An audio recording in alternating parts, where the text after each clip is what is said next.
I need to tell you something about the end of the world. It doesn't come all at once like you see in movies. It comes in pieces. Small failures that add up. A storm that won't quit. A town going dark.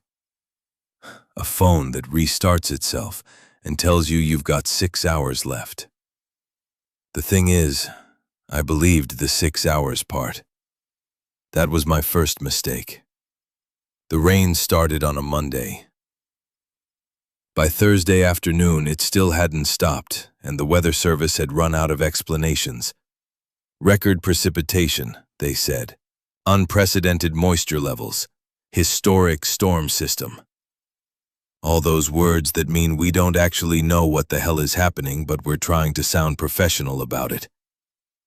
I was in my dorm room on the 7th floor of Hudson Valley Tech's male housing when my phone decided to have an opinion about my future.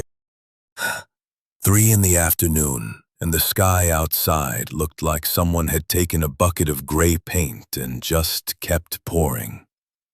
The kind of rain that makes you wonder if maybe Noah had the right idea. My name's Brennan Thorne. And I was 22 years old and about 48 hours away from understanding that everything I'd learned in my emergency management minor was simultaneously completely accurate and totally useless. That's the thing about theoretical knowledge. It prepares you for the concept of disaster, but not the reality of it. Not the smell, not the sounds, not the way your hands shake when you're trying to decide if that scratching at your door is still human or if it stopped being human about 20 minutes ago. But I'm getting ahead of myself. I had my emergency supplies laid out in neat rows along the wall. Water bottles, granola bars, first aid kit with trauma shears and quick clot and Israeli bandages that I'd practiced applying on Riker's hairy linebacker legs until he told me to stop, or he'd use those same bandages to gag me.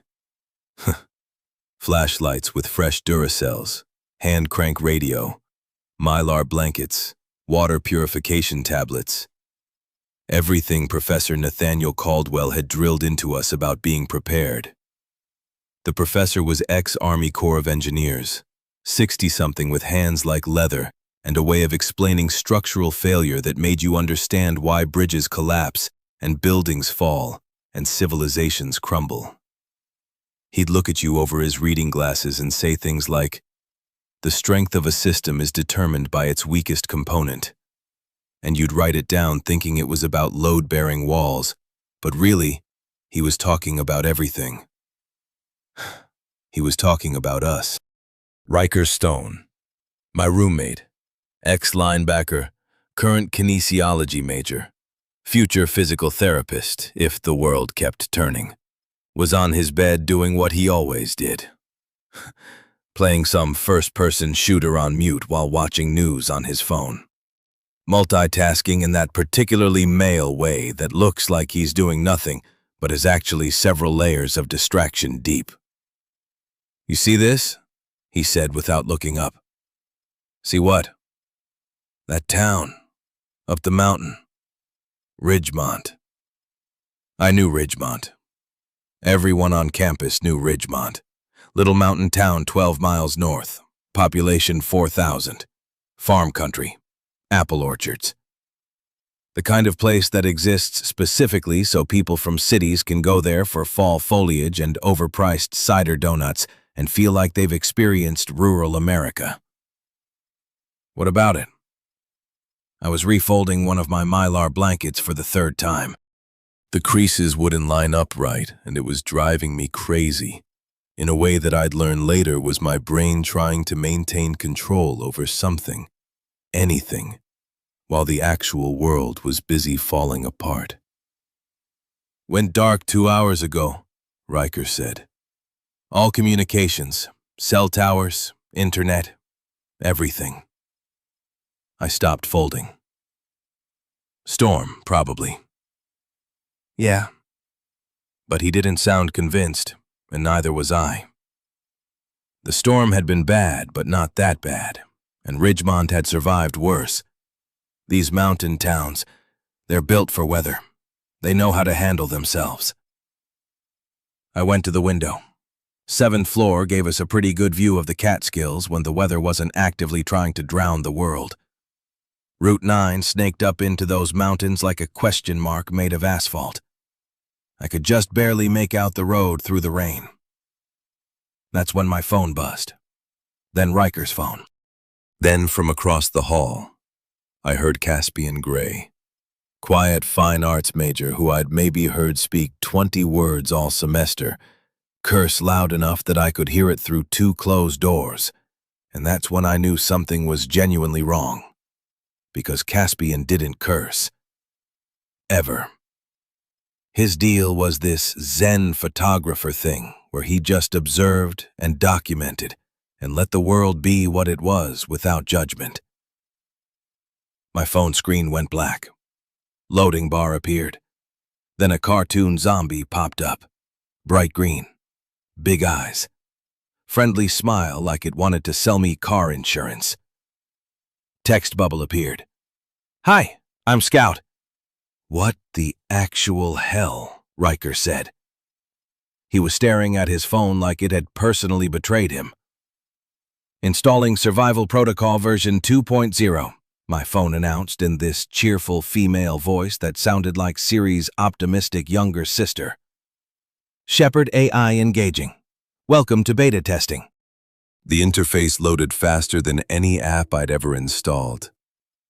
Personal dashboard, resource ledger, survival rankings, global leaderboard. And right there in the center of the screen in bright, friendly numbers, a countdown timer. Survival estimate, 6 hours, 23 minutes. Please remain calm and follow suggested protocols.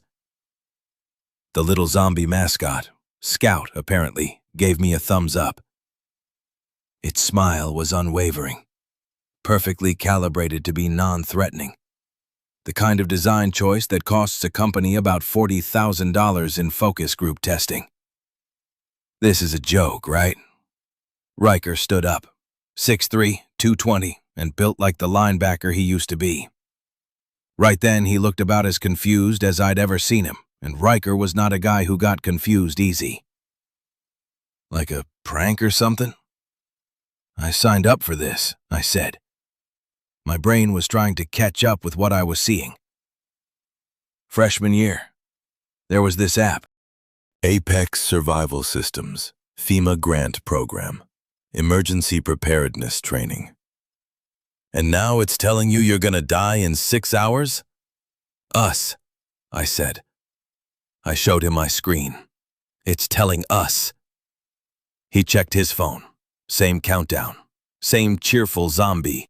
Same message written like we were about to play some mobile puzzle game and not receive what was apparently our official time of death from an AI algorithm. "Mass casualty event detected," Scout chirped. "Let's survive together." There was a sound in that moment.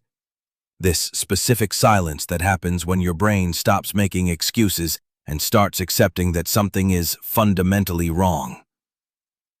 It's not quiet, exactly. More like all the normal sounds suddenly feel too loud. The rain, the heating system, your own breathing. "You need to see this," I said. We went to the window. The rain made visibility garbage, but you could still make out Route 9 where it curved past campus. There was an overturned cargo truck in the middle of the road. Big one. Industrial flatbed with FEMA markings visible even through the weather. The entire thing was on its side like someone had just casually tipped it over and the undercarriage was exposed and smoking. That wasn't the part that mattered. The part that mattered was the 3 people climbing out of the wreckage. Except they weren't climbing. They were pulling themselves out from under a multi-ton vehicle like it was made of cardboard. And they moved wrong. Joints bending at angles that human joints don't bend. Moving with this jerky, mechanical quality, like someone was operating them with a bad controller. "Jesus Christ," Riker said. One of them, it had been a man, you could tell by the build, turned and looked in our direction. 7 floors up and a quarter-mile away, and I swear to God it made eye contact. Just stopped what it was doing and looked directly at us, like it knew we were there and was filing that information away for later. Then it turned toward the first responder vehicles that had just pulled up.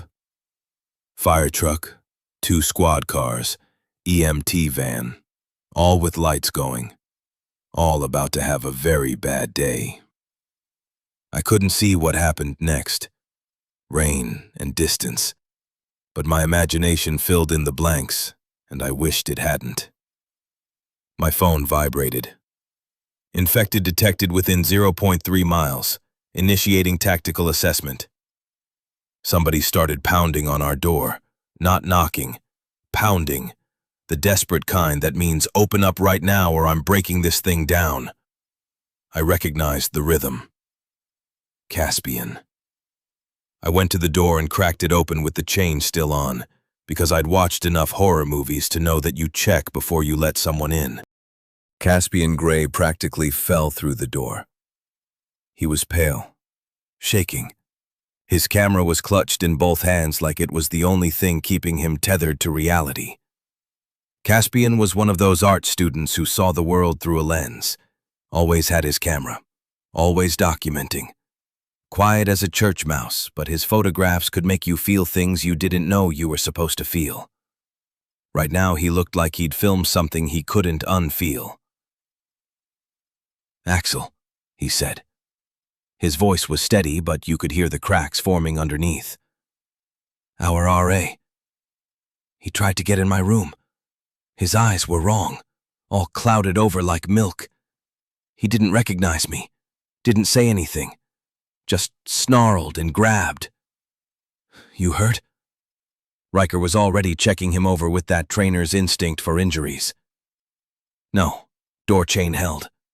But he's out there, still scratching at doors, still trying to get in." I looked at my phone. The countdown had adjusted itself. Survival estimate: 4 hours, 47 minutes. "We need to barricade this room," I said. "Right now." They both turned to look at me, and I saw in their faces that they were hoping I had a plan. That my emergency management minor and my neat rows of supplies and my careful preparation meant I knew what to do. The problem was, I did know what to do in theory. Barricade, secure entry points, establish defensive perimeter, inventory resources. All the steps that make sense when you're writing them in a textbook, and none of the steps feel real when you're actually doing them because your RA just tried to eat your neighbor and there's something wrong with his eyes. The campus intercom system crackled to life. Dean Patricia Morrison's voice.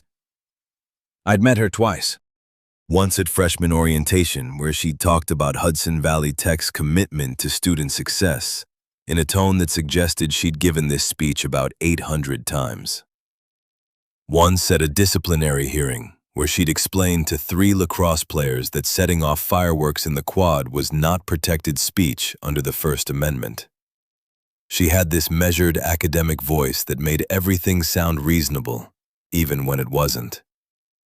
That voice was gone now. "All students shelter in place immediately." She was trying to stay calm, failing. You could hear it in the way words ran together. "Lock your doors. Do not open them for anyone. I repeat, do not..." Static. Then nothing. Scout's face appeared on my phone. The little zombie mascot looked concerned now. Big eyes all worried. No more cheerful smile. "Urgent. Infected entity detected on your floor. Survival estimate reduced to 3 hours, 47 minutes. Recommend immediate barricade." From somewhere down the hall came screaming. High and sharp, and then suddenly cut off like someone had pressed a mute button. Then silence. The kind of silence that's worse than noise. My phone buzzed again. Nearby user disconnected. Survival estimate updated. That's when we heard it. The scratching on our door. Low and persistent. like fingernails on wood, but slower, more methodical. And underneath that scratching, a sound like breathing through a throat that didn't work right anymore. Rattling. Wrong. The three of us just stood there for a second, frozen. That's the thing about real danger. Your body doesn't know what to do with it at first. Fight or flight requires a second to boot up. You get this little moment where your brain is still catching up to what's happening, and in that moment, you just freeze. Riker broke first. He grabbed his baseball bat from under his bed. Aluminum. Louisville Slugger. He'd kept it from his high school days, and sometimes we'd take it to the rec fields and hit tennis balls until our hands hurt. Now he was holding it like a weapon, and I watched him make that mental shift from "this is sports equipment" to "this is how I stay alive." Caspian already had his camera up, filming, because that's what Caspian did. He documented. Later I'd understand that his camera was his way of processing trauma, creating distance, turning horror into something observable, something he could frame and edit and control. Right then, I just thought he was crazy for wanting to record this.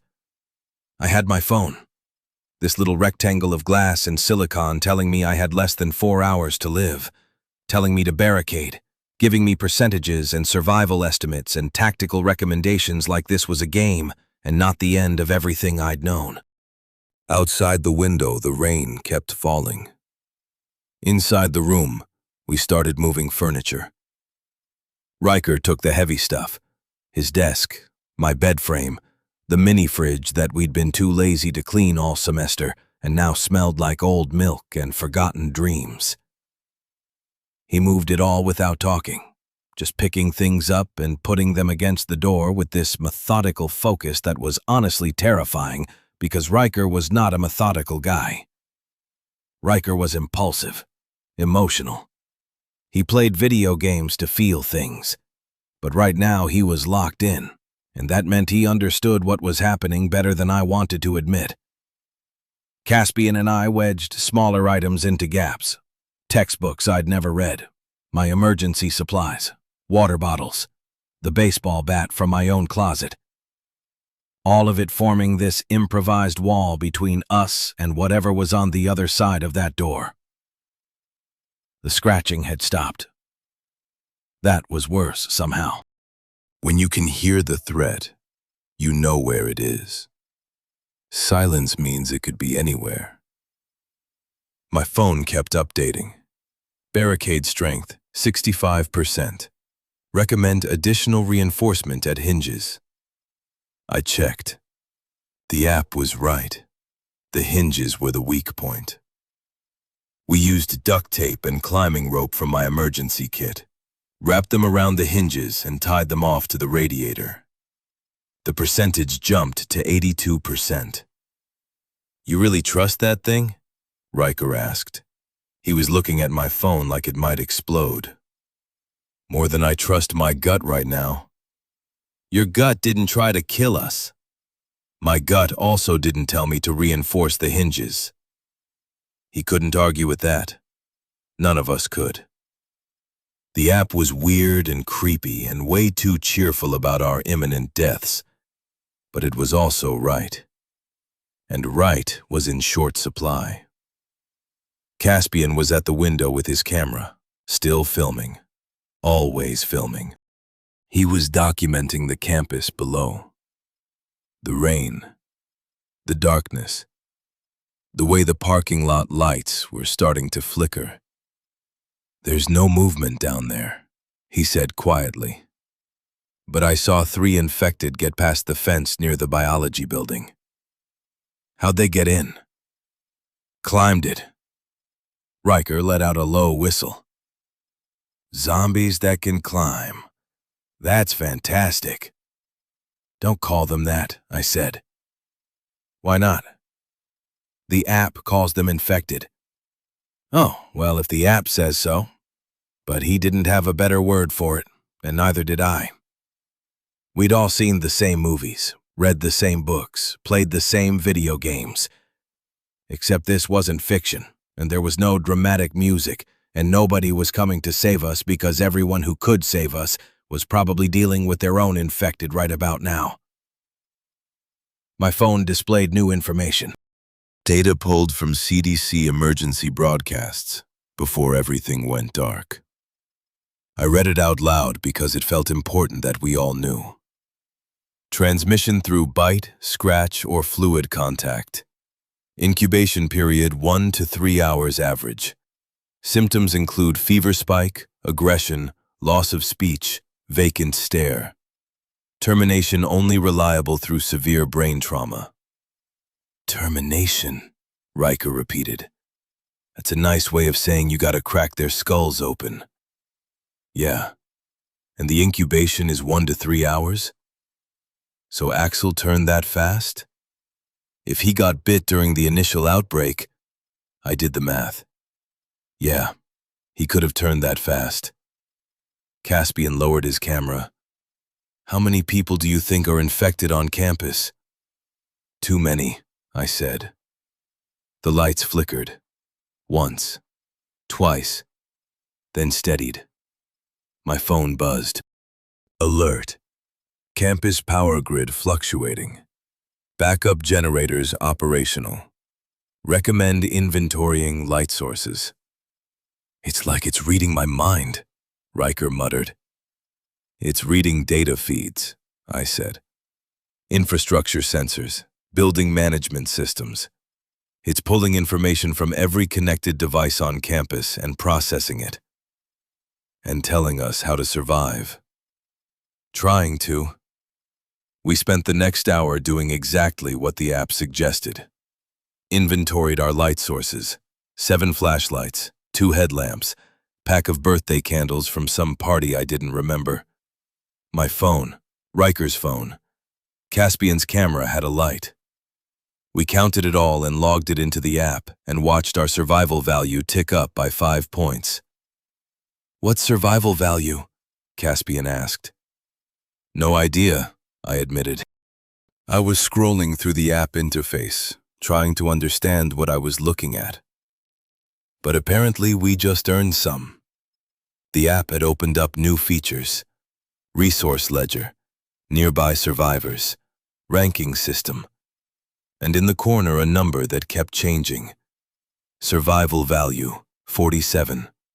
Global rank, 187,239 out of 199,844.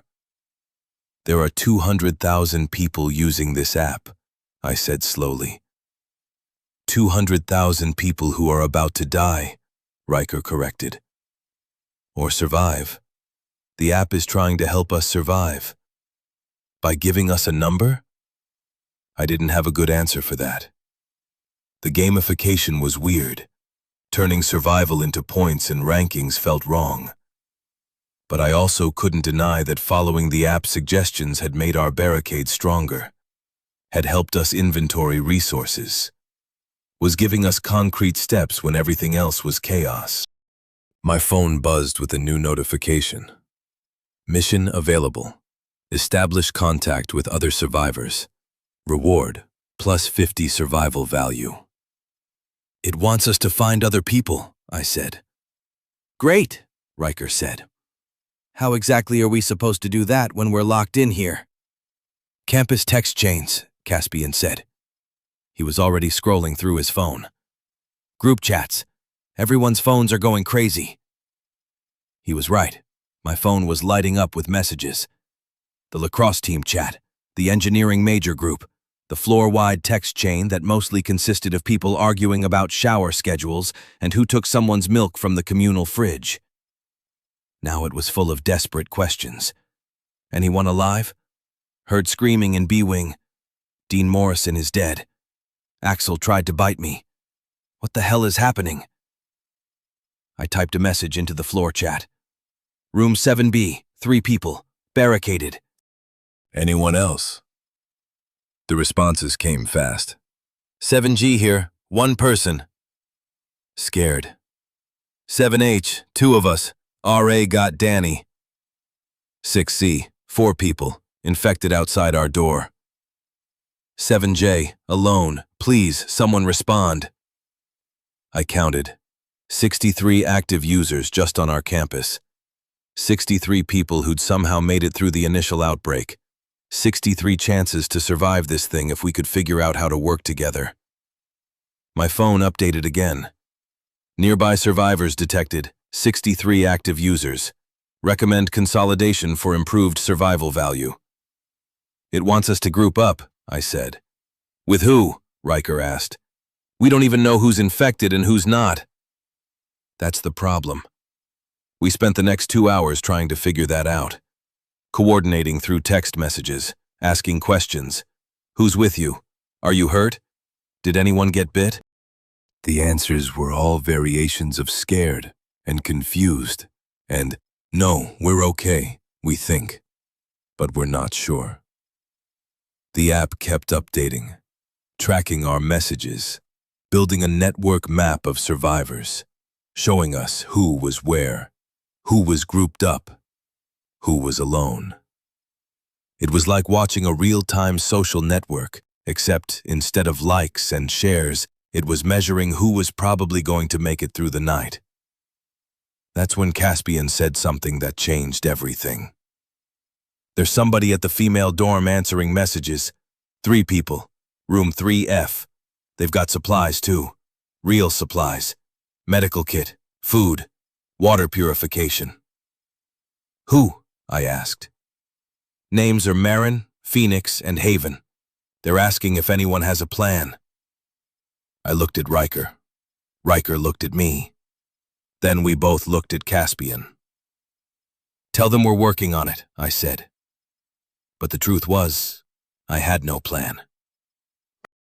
I had supplies and a barricaded door and an app telling me I had 2 hours and 17 minutes left to live. I had 63 desperate people on campus who needed someone to tell them what to do. I had infected outside our door and more probably on the way, and absolutely no idea how we were going to make it through this. What I didn't have was a choice. Because someone had to figure this out, and apparently that someone was me. 22 years old, engineering major, emergency management minor, 0 actual emergency experience. Time to learn fast. My phone buzzed. New mission available. Access campus cafeteria. Estimated reward, plus 200 survival value. Warning, high risk of infected encounter. I stared at the message. The cafeteria, industrial kitchen, food for 300 students for weeks. If we could secure that. I've got an idea, I said. I'm not going to like this, am I? Riker asked. Probably not. Hit me. We need to get to the cafeteria. I definitely don't like it. But he was smiling. Just a little. Because Riker was the kind of guy who got energized by terrible ideas. Who'd spent 4 years putting his body on the line playing a game that was slowly destroying his knees and loved every second of it. Who needed action the way other people needed coffee. The cafeteria is 3 buildings over, Caspian said. He was already pulling up a campus map on his phone. Across the quad, through areas that are definitely full of infected. But if we can get there, I said, we've got food for everyone, industrial supplies, enough to last us weeks if we ration it. If we can get there. If we can get there. The lights flickered again. This time they didn't come back on right away.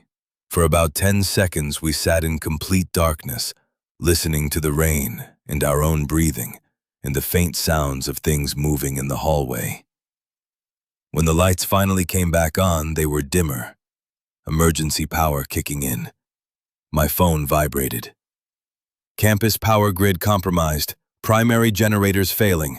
Estimated time to complete darkness, 4 to 6 hours. We need to move soon, I said. Once the power goes completely, we're operating in the dark. Also, once the power goes, we've got no heat, Riker added. It's 40 degrees outside and dropping. Building temperature is gonna follow real quick. He was right. The storm wasn't just rain anymore. It was getting colder.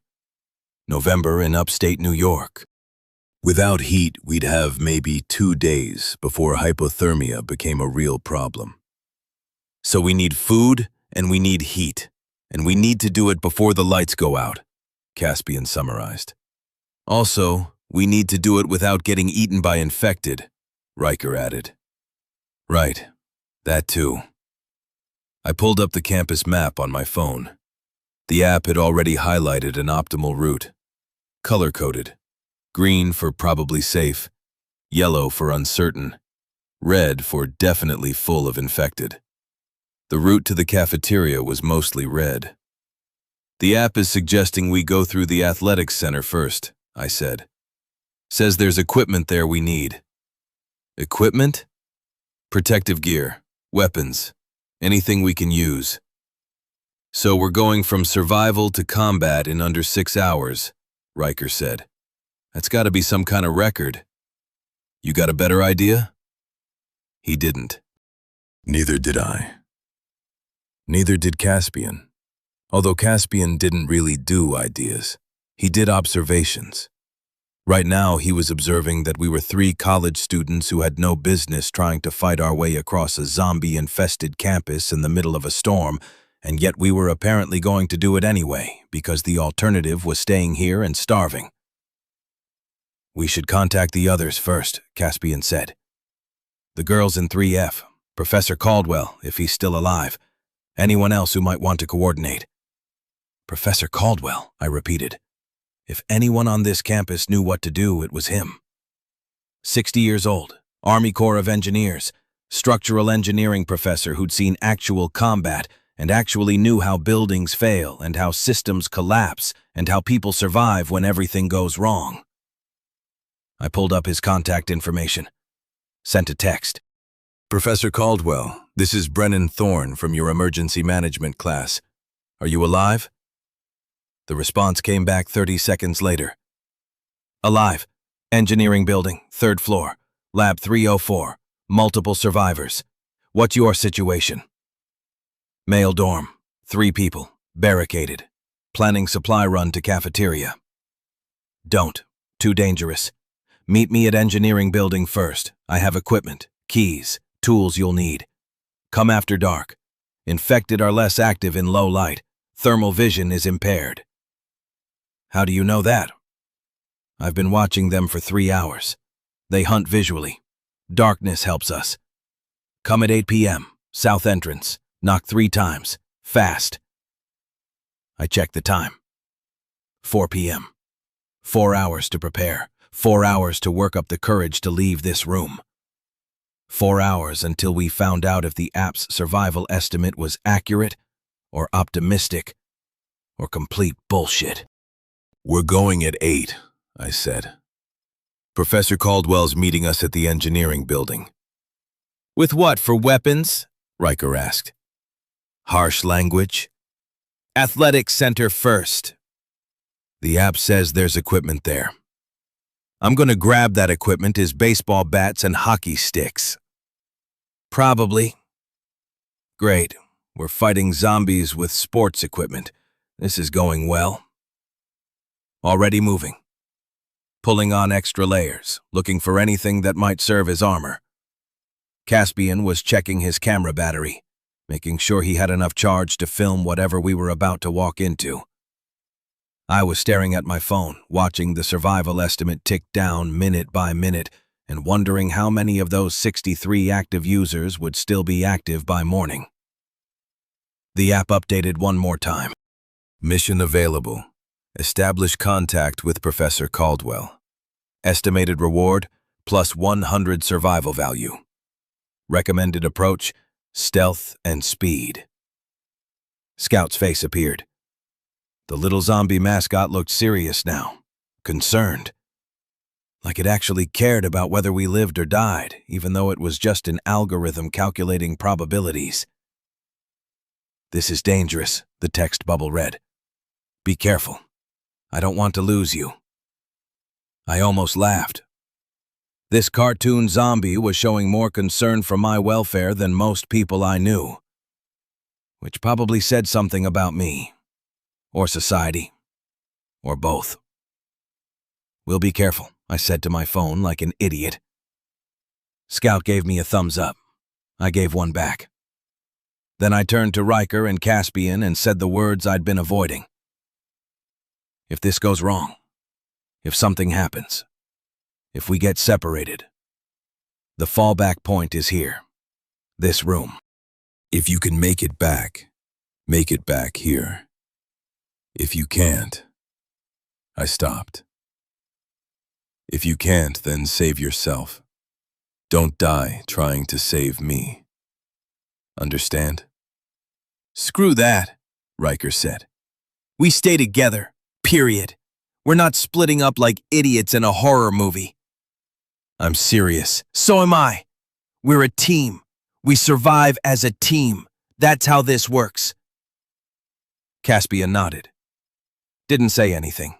Didn't need to. His camera was pointed at us, making sure that if we died, someone would know we'd tried, that we'd fought, that we'd been together. "Okay," I said. "Okay. Together." We spent the next 3 hours preparing, taping books to our chests as improvised armor, wrapping layers around our arms, anything that might slow down a bite. It probably wouldn't work, but doing nothing felt worse. At 7:45 p.m., the lights flickered one final time, and then died completely. Emergency lighting kicked in, dim red bulbs that made everything look like we were living in a horror movie. The building groaned, settling, or maybe just dying. Hard to tell. "Time to move," I said. We dismantled the barricade, slowly, quietly, listening at the door. No scratching, no breathing sounds, just silence. The worst kind. "On 3, Riker whispered. He had his baseball bat. I had mine. Caspian had a knife from my emergency kit. Not much, but better than nothing. 1, I said. 2, Riker continued. 3, Caspian finished. I pulled the door open. The hallway was dark except for emergency lights casting red shadows on walls covered with semester-old decorations. A banner for homecoming. Flyers for clubs nobody joined. A whiteboard with upcoming events that would never happen now. And at the far end of the hall, illuminated by flickering emergency lighting, Axel Zhang stood swaying slightly like a broken metronome. Our R.A., biology grad student, 24 years old, had helped me move in freshman year, had written me up sophomore year for having a microwave in my room, had been a normal person with normal problems and normal dreams until about 6 hours ago when something had gone catastrophically wrong with his biology. His eyes were clouded over, milky white, pupils blown wide but unseeing. His mouth hung open and there was this wet rattling sound coming from his throat. Not breathing exactly, more like his lungs had forgotten what they were supposed to do. He turned his head, slowly, too slowly, and looked right at us. For maybe half a second I thought he recognized us, thought there might be some piece of Axel still in there, some consciousness trapped behind those ruined eyes. Then he charged. "Move!" Riker shoved me sideways. We ran, down the hall toward the stairwell, Axel behind us. Not running exactly, but moving fast. Too fast.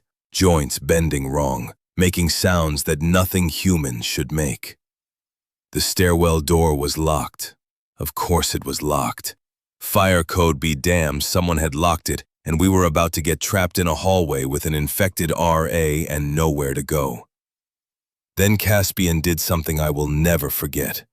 He turned around, faced Axel, raised his camera, and took a picture. flash going off in the darkness like a miniature sun. Axel stopped, covered his eyes, stumbled backward. "They're light-sensitive," Caspian yelled. He took another picture, another flash. Axel retreated further. I got the door open. Don't know how, probably adrenaline. Probably the same survival instinct that lets mothers lift cars off their children. We piled through, and I slammed it shut behind us, and we stood there in the darkness of the stairwell, breathing hard and listening to Axel pound on the other side. "Did you know that would work?" I asked Caspian. "No," he admitted. "But I figured it was worth trying." Riker laughed. "Caspian Gray, zombie slayer. Who knew?" "Infected slayer," I corrected. "The app says," "I don't care what the app says. That was a zombie. We almost got eaten by a zombie. And Caspian fought it off with a camera flash. This is insane. This is completely insane." He was right. It was insane. All of it. The storm, the infected, the app telling us what to do. The fact that we were about to venture across campus in the dark to meet a professor who might already be dead, to get supplies we might not survive using. But insane was all we had, so we'd work with it. "Athletic center is 2 buildings over," I said. "We go quiet, we go fast. We don't engage unless we have to, understand?" They nodded. "Stay together, stay quiet, stay alive." We started moving. The stairwell emergency lights barely worked, every 3rd bulb, sometimes less. We moved down 7 floors in near total darkness, listening to our own footsteps echo and trying not to think about what might be waiting at the bottom. At the ground floor, I checked the app. It showed a heat map of campus. Green areas were clear, yellow were uncertain, red were full of infected. The most direct route to Athletics Center was solid red. "We're taking the tunnels," I said. "The maintenance tunnels?" Riker asked. "You know a better way?" "I know like 3 people who know where those tunnels even are. 4 now. The app has them mapped." And it did. The entire underground maintenance system displayed in detail. Steam tunnels, electrical conduits, access points, all color-coded. Mostly yellow, some green. Only 1 red section, and we could avoid it if we moved fast. We found the access door behind the boiler room, unlocked. The app had predicted it would be. Down here, emergency power barely existed. We used flashlights. Moved slow. The tunnels were tight. Concrete walls, low ceilings, pipes hissing, water dripping. The sound of our breathing amplified. "This is horror movie 101, Riker muttered. "Don't go in the tunnels. The tunnels are where people die." "Everywhere is where people die," Caspian said. "At least down here we can control the environment." He had a point. The tunnels were defensible. Narrow. Only one direction to watch. If infected came at us, we'd see them coming. We emerged 20 minutes later near the Athletics Center. The building was dark. Silent. My phone showed no infected inside, mostly green. 1 yellow section in the locker rooms. "We secure the equipment room first," I said. "Bats, hockey sticks, helmets, anything that can serve as protection. Then we move to engineering." The athletic center door opened with a key card. Mine still worked. Some kind of miracle. Inside was cavern dark. Our flashlights carved tunnels through blackness. The air smelled like sweat and floor cleaner and something else. Something wrong. Like meat left out too long. "You smell that?" Riker asked. "Yeah. That's not good." "No." We moved toward the equipment room. Slowly. My phone kept updating. Threat assessment. Distance to target. Survival probability. All the numbers that were supposed to help and mostly just reminded me how easy it was to die down here. The equipment room was unlocked. Someone had been here, recently. Gear was scattered, like they'd grabbed what they could and run. We loaded up. Aluminum baseball bats, hockey sticks, helmets, pads. Riker found a lacrosse stick and hefted it like he was considering using it. Too light, he decided. Need something with weight behind it. He settled on a baseball bat. Wooden, Louisville Slugger, classic. Caspian took a helmet. Football, full face guard, smart. Protection mattered more than offensive capability. I grabbed duct tape, climbing rope. Started reinforcing my bat, wrapping the grip, adding wire to the barrel. The app showed me how. Optimal weight distribution, impact points. It was turning a piece of sports equipment into a weapon, and I tried not to think about what that said about where we were now. My phone buzzed. Weapon upgrade detected. Durability increased to 7 out of 10. It's rating my bat, I said. Of course it is, Riker muttered. Because that's what we need. Numerical ratings for murder weapons. Self-defense weapons. Sure, let's call them that. We spent 30 minutes gearing up, putting on what passed for armor, testing our weapons, looking like the world's saddest LARP group getting ready for a session.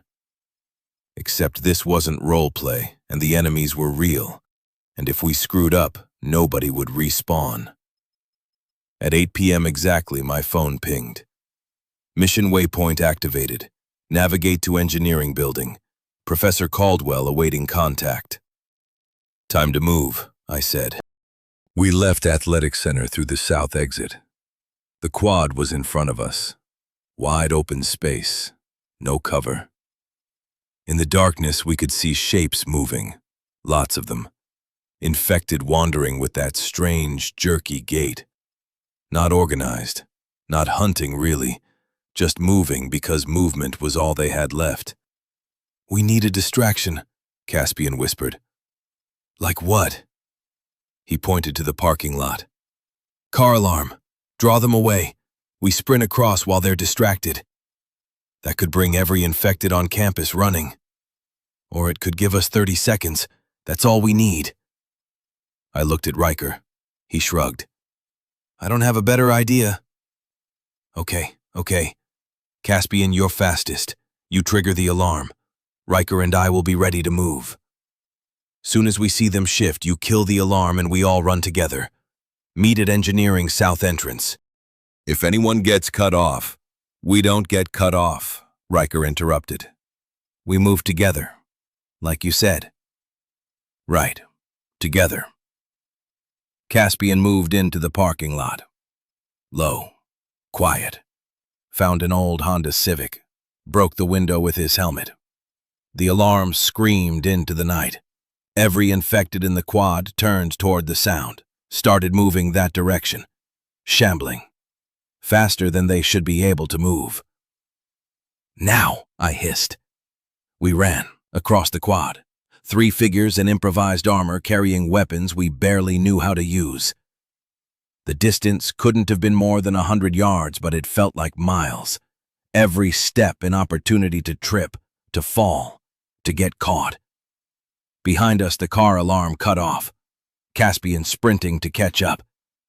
The infected were confused now, turning, searching for the sound that had stopped. Some heading back our way. We hit the engineering building at full speed. South entrance. I pounded on the door 3 times, fast, like Caldwell had said. The door opened immediately. A flashlight beam in my face, then Professor Nathaniel Caldwell's voice. Inside, quick! We piled through. He slammed the door behind us, through the deadbolt, chain, security bar. The man knew how to fortify a position. You made it, he said, like he'd honestly expected us not to. Good. We need to talk. There's more of this outbreak than you know, more than any of us know. And if we're going to survive, we need to start thinking bigger than just tonight. He led us up dark stairwells toward his lab, and as we climbed, I realized that the survival estimate on my phone had changed. 8 hours, 34 minutes. We'd gotten past the original 6 hours. We'd survived the initial wave, but the app wasn't being optimistic. 8 hours meant it thought we had enough supplies and security to make it through the night. Maybe. The question was, what came after that? In his lab, Caldwell had maps spread across work tables. Campus layout, regional roads, marked with notations, numbers, calculations. He'd been busy. "Sit," he said. We sat. "What do you know about the outbreak?" "Nothing, really," I admitted. "It started maybe 6 hours ago. People got infected, they attack, they turn other people. Standard zombie rules." "Not zombies," Caldwell corrected. "Infected. The distinction matters. Zombies are fictional, usually reanimated dead. These are living people whose neural systems have been catastrophically altered. They're still alive, still breathing, still functioning. Just not human anymore." "Okay. Infected. What's causing it?" "Unknown. CDC went dark 3 hours ago. Last broadcast mentioned possible viral pathogen. Extremely aggressive. Near instant transmission. But that's speculation. What matters is the pattern." He pulled up one of his maps, showed us the spread, starting in major cities, moving outward, following highways. Population centers hit first, rural areas like ours seeing it hours or days later. "We're seeing second-wave infections here," he said. "First wave was urban, millions infected in hours. Second wave is satellite communities, small towns, colleges, places connected to cities but not part of them. That's us." "How long until third wave?" I asked. "Unknown, but I'd estimate we have days, maybe a week, before this entire region is overrun. The infected numbers will compound exponentially. Basic epidemiology. 1 infected creates 2, 2 creates 4, 4 creates 8. Without intervention, the entire population becomes infected within weeks. So what do?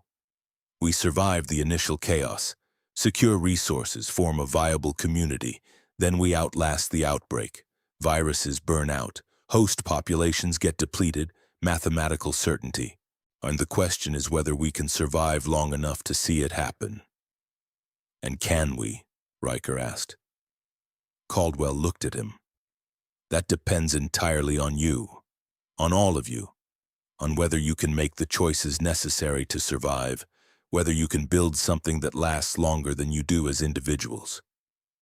"That's not reassuring," Caspian said. "It's not meant to be reassuring. It's meant to be honest. False hope kills people. Real hope is built on accepting reality and working within it." He was right. I knew he was right. But accepting reality meant accepting that most people on this campus were probably dead or infected, that our families back home were probably the same, that the world we'd known last week wasn't coming back. My phone buzzed. "Mission complete. Establish contact with Professor Caldwell. Reward, plus 100 survival value. A new mission available, secure campus cafeteria. Estimated reward, plus 200 survival value. Risk assessment, high." "Your app has missions?" Caldwell asked. He sounded genuinely curious. "Yeah, it's trying to guide us through survival steps." "Interesting. Gamification of crisis response. Not ethical, but potentially effective. What's it suggesting?" "Hit the cafeteria, industrial food supplies." "Smart. That's our next move regardless. We need a secure food source before power fails completely. After that, refrigeration fails. Everything perishable spoils within days. We need to secure what we can now and figure out long-term food production later." "Long-term? You think we're going to be dealing with this for months?" "Years," Caldwell said quietly. I think we're going to be dealing with this for years. This isn't a temporary crisis, and this is a fundamental shift in how the world works. The faster you accept that, the better your chances. Years. The word hit me like a physical thing. I'd been thinking in terms of days. Get through tonight. Get through tomorrow. Make it to the weekend. But Caldwell was talking about years, about rebuilding, about surviving something that didn't have an end date. Okay, I said. My voice felt distant. Okay, years. What do we need for years? Food, water, shelter, security, medical supplies, and most importantly, people. Surviving alone is impossible. Humans are social creatures. We need community to thrive. Right now on this campus, there are... He pulled up a laptop, still running on battery. 63 active users of your app. How did you... I signed up for the same program, freshman orientation. Every faculty member did. FEMA grant meant university got funding. We all downloaded the app. Most of us forgot about it. Now it's the only communication system that works. He showed me his phone. Same interface, same Scout mascot, same countdown timer, except his read 14 hours, 27 minutes. You've got more time than us, I said. I've got more supplies, better position.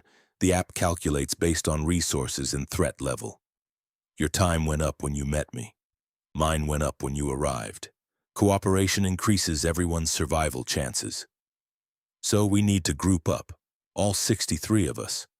Eventually. But right now we focus on immediate survival. Cafeteria first. Secure the food. Then we figure out how to organize everyone else. One step at a time. That's how you survive this. One step at a time. He was right again. Breaking it down. Making it manageable. And this wasn't some impossible task. It was a series of very difficult but achievable steps. Get food, get water, get shelter, get people, build community, survive days, then weeks, then months, then years. One step at a time. When do we hit the cafeteria? Riker asked. Now, Caldwell said, middle of the night. Infected are less active. We've got maybe a 4-hour window before dawn and they become more aggressive. We move now while we have the advantage. Who's coming? You three. Me. And anyone else from this building who's willing. I've got 4 engineering students holed up on the 2nd floor, 2 in the basement. That's 7 people total. Add your 3 makes 10. 10 people should be enough to secure the cafeteria if we're smart about it. And if we're not smart about it? I asked. Caldwell smiled, and it wasn't a happy smile. Then we become statistics, and someone else figures out how to survive. Come on, let me show you what I've been working on. He led us to a workshop space. Inside were improvised weapons. Real ones, not baseball bats. Metal pipes with handles. Sharpened rebar. Something that looked like a medieval mace made from industrial parts. Corps of Engineers teaches you creative problem solving, he said. How to build structures, how to break them, how to use what you have to achieve what you need. Right now we need weapons, so we build weapons. Riker picked up one of the pipes, hefted it. This is brutal. This is necessary. The infected are strong, faster than they should be, more durable. You need something that can end the threat with one hit. Baseball bats work, and these work better. Have you used them? Caspian asked. Twice. Lost a student to infection 2 hours ago. Tyler Morrison, freshman. He got bit trying to help someone, turned in 90 minutes. We had to end it. The way he said end it told me everything about what that had cost him. This wasn't theoretical anymore. This was watching your students turn into monsters and having to put them down because that's what survival required. I'm sorry, I said. Don't be sorry, be better, be smarter. Learn from Tyler's mistake. He died because he was compassionate, because he tried to help someone who was already infected. Compassion is important, but it needs to be strategic. You help people when helping doesn't get you killed, otherwise you die and help nobody. Harsh. True. Horribly, impossibly true. The cafeteria run, I said. What's the plan? We go in teams of 2, 5 teams. Each team has a specific objective. Team 1 secures entry point. Team 2 holds position at that point. Team 3 loads supplies. Team 4 provides security. Team 5 scouts exit route. Everyone stays in radio contact. If anything goes wrong, we abort immediately. No heroes, no risks. We take what we can and retreat, understand? We understood. He handed out walkie-talkies, charged them from a battery bank, gave us frequencies, call signs, made us repeat them until we had it memorized. We leave in 30 minutes, he said. Get your teams together, brief them, make sure everyone knows their role. This isn't complicated, but it has to be executed perfectly. One mistake and we lose people. The other students filtered in the engineering kids from downstairs. Scared but determined. They'd survived this long by being smart, by listening to Caldwell, by trusting the person who knew what they were doing. Now I was supposed to be one of those people. Funny how that works. 6 hours ago I was a student. Now I was part of a leadership team planning a supply raid through infected territory. War makes leaders fast. Apocalypse makes them faster. We geared up, checked weapons, went over the plan 3 times. Caldwell made us recite it back to him, made sure everyone knew their role, their fallback position, their abort protocol. Remember, he said, we're not trying to clear the building. We're not trying to kill every infected. We're trying to get food and get out. Speed matters more than combat. If we can avoid a fight, we avoid it. And if we can't, we hit hard and fast and then run. Clear? Clear, we all said. Good. Let's move. 10 people filtered out of engineering building into the night, moving in pairs, staying low, following the route Caldwell had planned. We'd go through the maintenance tunnels again, come up inside the cafeteria building through the boiler room, hit the industrial kitchen, load supplies into rolling bins, get out through the service entrance. Simple, clean, nothing that could go wrong. Everything went wrong. We made it to the cafeteria, made it inside. The industrial kitchen was dark and full of shadows but empty of infected. We started loading supplies, massive bags of rice, industrial cans of vegetables, flour, sugar, salt, all the basics that would keep us alive for weeks if we rationed. Then someone screamed. One of the engineering students, a sophomore named Danny. He'd gone into the walk-in freezer to check for meat. Something had been in there, waiting. One of the cafeteria workers who'd turned early and gotten locked inside.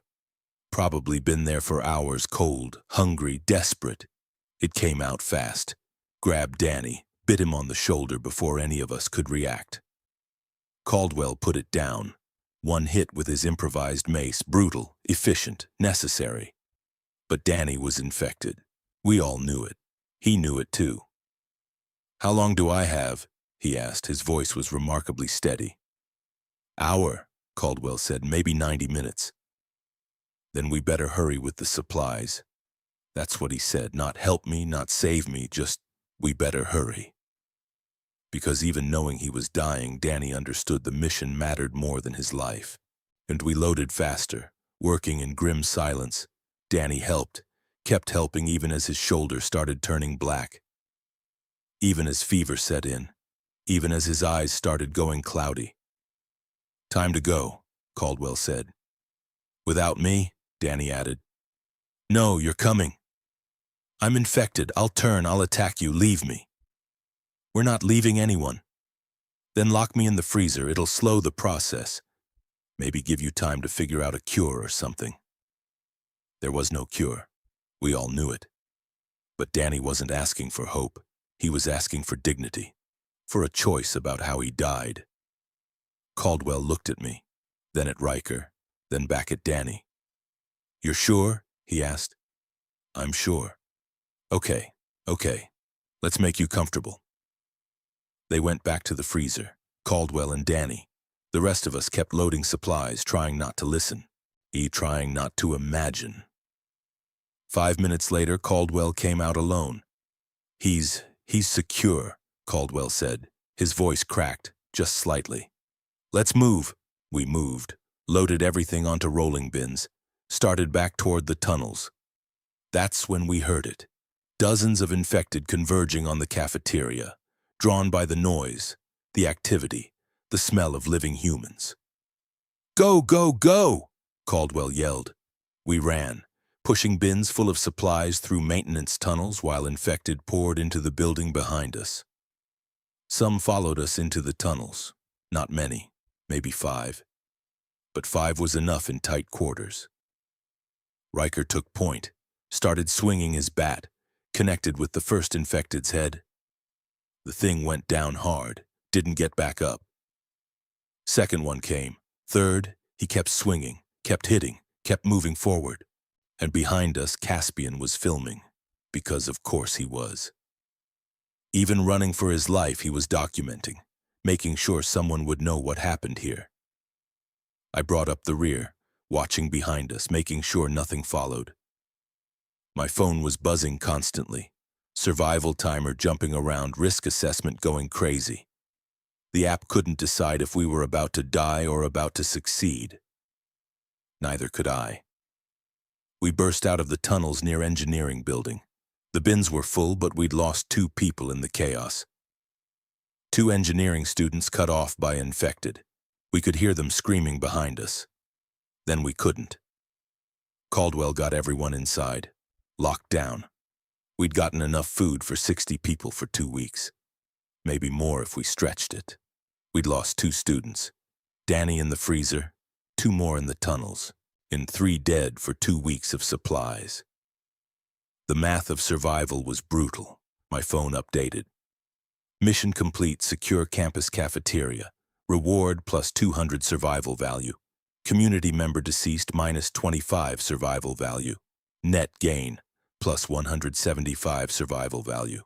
New rank 143,776 over 198,054. It's calculating their deaths, I said numbly. Assigning point values, -25 for each person we lost. It's an algorithm, Caldwell said. He looked exhausted, older than his 60 years. It processes data. It doesn't feel. That's our job. To feel, to remember, to make sure they mattered. Did they matter? 3 people dead for food? Yes. Because now 50 other people get to live.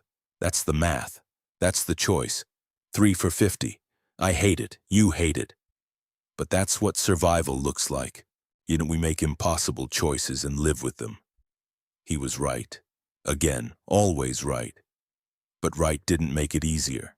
Right didn't bring Danny back. Didn't save the 2 students in the tunnels. Didn't change the fact that I'd just participated in a supply run that got people killed. What do we do now? I asked. Now we rest. Morning we organize.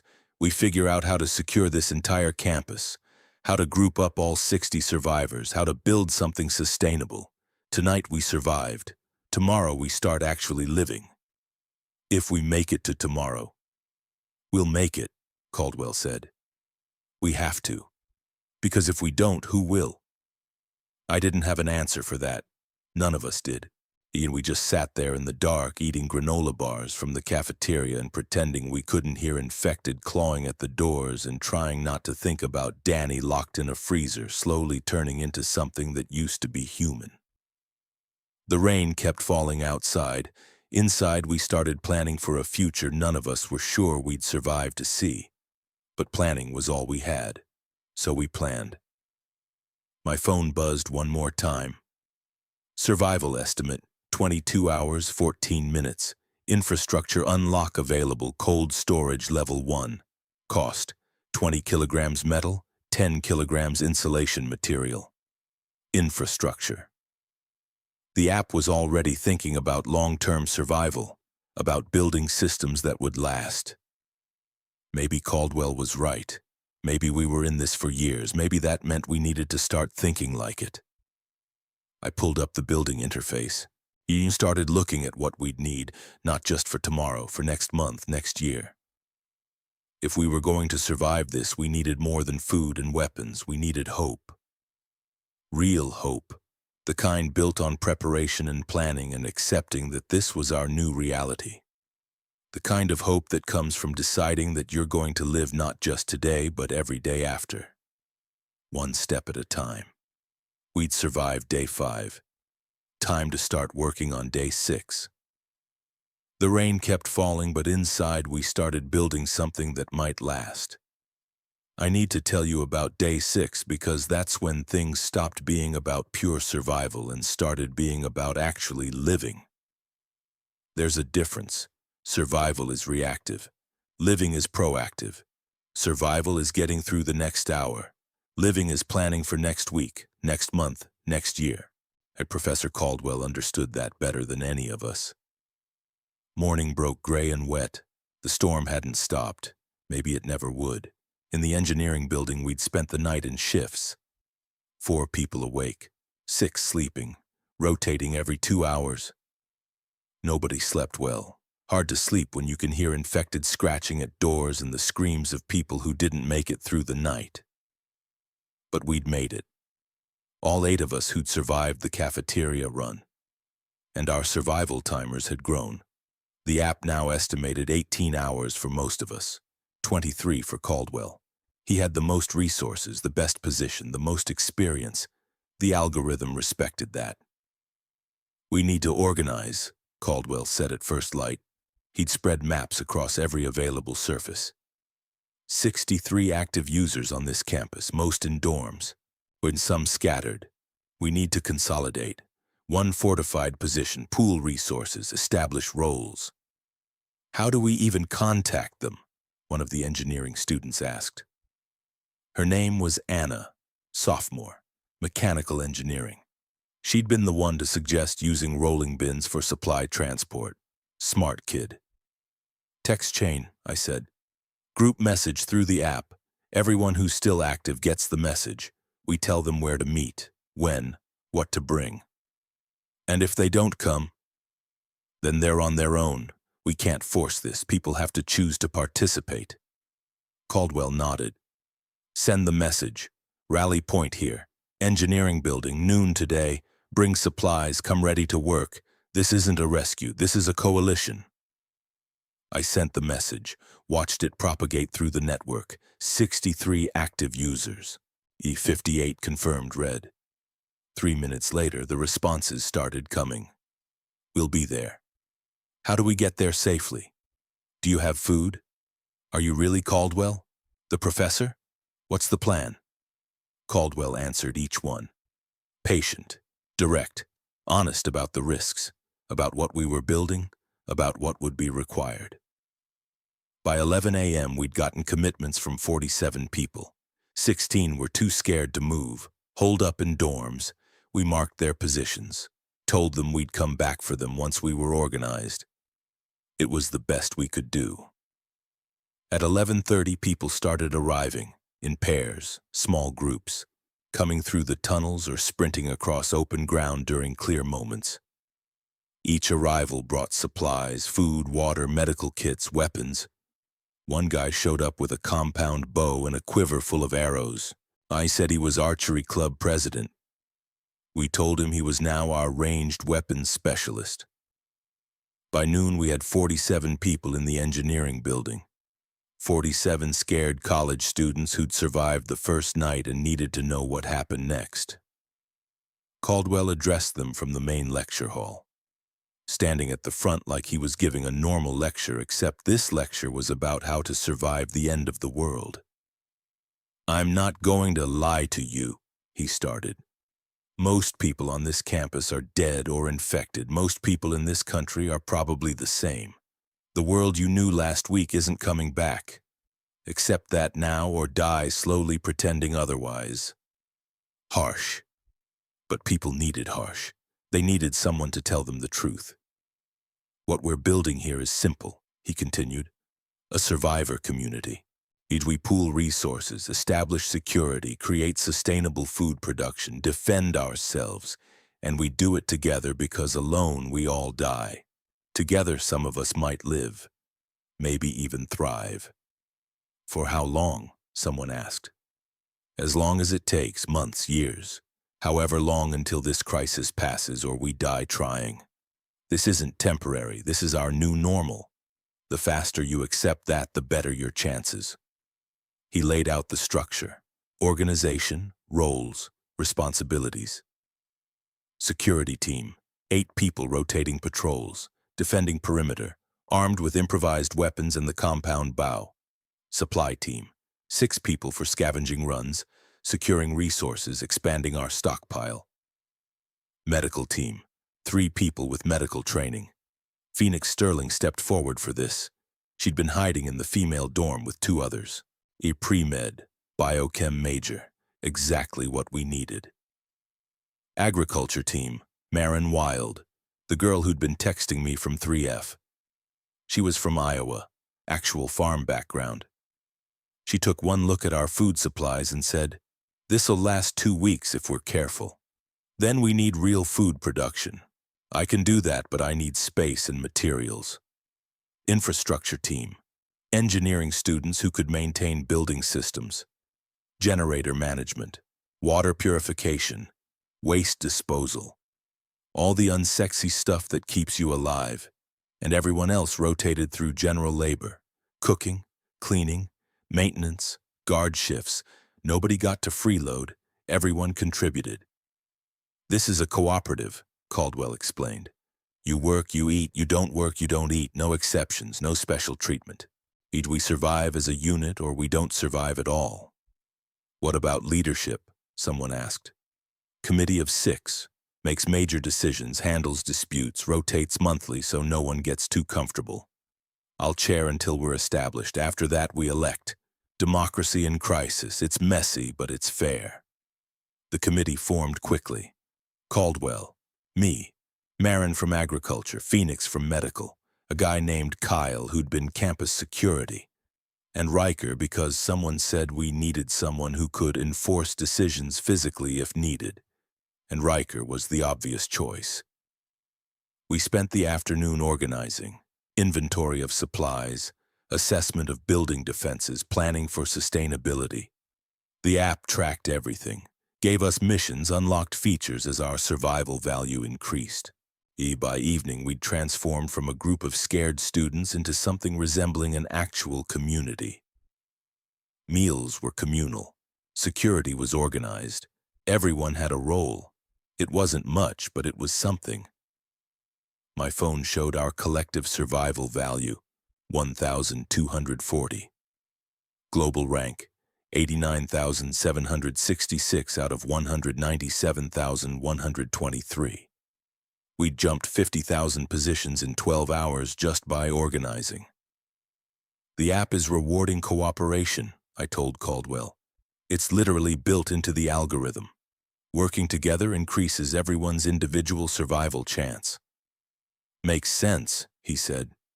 "Humans are social creatures. We evolved in tribes. Cooperation is our survival strategy. Nice to see technology recognize that." That night, Maren cornered me in the makeshift cafeteria, and she was about 5'6" with blonde hair, usually in a ponytail, and the kind of practical, no-nonsense energy that comes from growing up doing actual physical labor. "We need to talk about food," she said. No preamble, just straight to business. I liked that about her. "We've got 2 weeks of supplies," I said. "More if we ration. 2 weeks until we're eating plain rice and hoping we don't die of scurvy. We need real food production, vegetables, protein, sustainable sources. The greenhouses? They're perfect. Campus has 3, 1 ornamental, 1 educational, 1 research grade. The research one is 2,000 square feet, climate-controlled, automated irrigation. If we can get power, we can grow year-round. Power is limited, so we prioritize. Greenhouses over comfort. Food production over luxury. We'll freeze at night, but we'll eat in the morning." She was right. Priority management. What kept us alive versus what kept us comfortable. Easy choice in theory. Harder in practice when you're shivering in a dorm room at night. "What do you need?" I asked. "Seeds. Real vegetable seeds, not flowers." The greenhouse has some, but not enough variety. We need a supply run to Ridgemont. The town up the mountain? It's farm country. There's an agricultural supply warehouse, feed stores, garden centers. They'll have what we need. Seeds, fertilizer, tools. Maybe even livestock if we're lucky. Ridgemont's 12 miles away through infected territory. That's not a quick supply run. I know. But it's necessary. Without sustainable food, we're just counting down until starvation. 2 weeks, maybe 3, then we die slow. I'd rather take the risk and eat. I couldn't argue with that. Neither could Caldwell when I brought it to him. He looked at the maps, calculated distances, assessed risks. We'd need a team, he said. 6 people minimum. Someone who knows the area, transportation, weapons, supplies for 3 days minimum. The app might help, I said. It's been giving us missions. Maybe it has information about Ridgemont. I checked. Sure enough. Mission available, long-distance expedition to Ridgemont. Estimated reward, plus 1,500 survival value. Recommended team size 6. Risk assessment, high. The app even provided route options, color-coded threat levels, estimated travel times, alternative paths. It was like having military logistics software, except the enemy was hordes of infected and the goal was vegetables. We've got a guy, Phoenix said. She'd been listening to our conversation. Radio contact. Someone named Storm, wilderness guide, lives in the mountains. She's been broadcasting survival tips on CB frequency. Says she knows the area, knows how to avoid infected hotspots. Storm? Riker asked. He joined us. That's really her name? Probably not, but it's what she goes by. Want me to contact her? Do it, Caldwell said. If she can guide us to Ridgemont and back, we take her up on it. What does she want? 20% of whatever we acquire, plus first pick of winter clothing. That's steep. That's market rate in apocalypse economy. We pay or we freeze and starve. Easy choice. The professor nodded. Set it up. But I want to vet her first, radio interview. Make sure she's legitimate and not luring us into a trap. Smart, paranoid, necessary. In a world where resources were scarce and people were desperate, trust was a commodity you couldn't afford to waste. The radio interview happened that evening. Storm's voice came through crackling with static but confident. She sounded early 30s. Rural accent, the kind of person who'd chosen to live in the mountains because she preferred trees to people. You want agricultural supplies, she said. Ridgemont's got them, but Ridgemont's also got infected. Town of 4,000. Figure maybe 500 survivors holed up downtown. Rest are turned. You go in blind, you die. You go with me, you pay the toll, but you come back. How do we know you're not setting us up? Caldwell asked. You don't. That's called trust. Rare commodity these days, but I'll tell you this much. I'm surviving alone out here, and I'm good at it. And you come back with supplies, I get my cut, and we both benefit. You die, I get nothing. Not great business model. What's your success rate? For what? Survival. How many people have you helped versus how many have died? Just me so far. Been solo since this started. Tried helping a group first week, 3 people. They panicked, made noise, drew infected, all died. I learned better. Now I'm careful about who I work with. And you think we're careful? You've survived 5 days organizing college students. Most impressive thing I've heard all week. Yeah, I think you're careful. Caldwell looked at me, at Marin, at the others on the committee. We nodded. We'll take your deal, he said. When can we leave? 3 days. Gives you time to prepare. Gather supplies, organize your 6 people, meet at Riverside Park Dock. Route 9 North. Dawn. Don't be late. Infected don't respect schedules. We'll be there. Good, and Caldwell? Bring smart people. Smart beats strong in this world, remember that. The transmission cut. We sat there processing what we'd just agreed to. A 12-mile journey through infected territory, guided by a woman we'd never met to get supplies that might not even exist anymore. "This is insane," one of the security guys said. "Yeah," Caldwell agreed. "It is. Anyone got a better idea?" Nobody did, so we started preparing. The next 3 days were a blur of organization. We fortified the engineering building, established clear perimeter, set up rotating guard shifts. The app helped tremendously. It gave us optimal defensive positions, suggested improvements, tracked our progress with missions and rewards. Infrastructure unlock, reinforced perimeter level 1. Defense rating increased by 30%. The app was gamifying our survival, and I hated how well it worked. Seeing progress bars fill was motivating. Watching our survival value climb made us work harder. It was psychological manipulation, but we needed the motivation. Marin organized the greenhouse team, got the research greenhouse operational, started planting what seeds we had. Lettuce, herbs, tomatoes. Fast-growing stuff that would supplement our diet in weeks instead of months. She worked 18-hour days and barely complained. Phoenix set up a real medical bay. Campus health center had been looted, but she improvised. Created an inventory system, triaged injuries, started training others in basic first aid. She was good at it, precise, methodical. It's exactly what you want in a crisis medic. Riker became de facto security chief. He was teaching people how to fight, how to swing a bat effectively, where to aim, how to move as a team.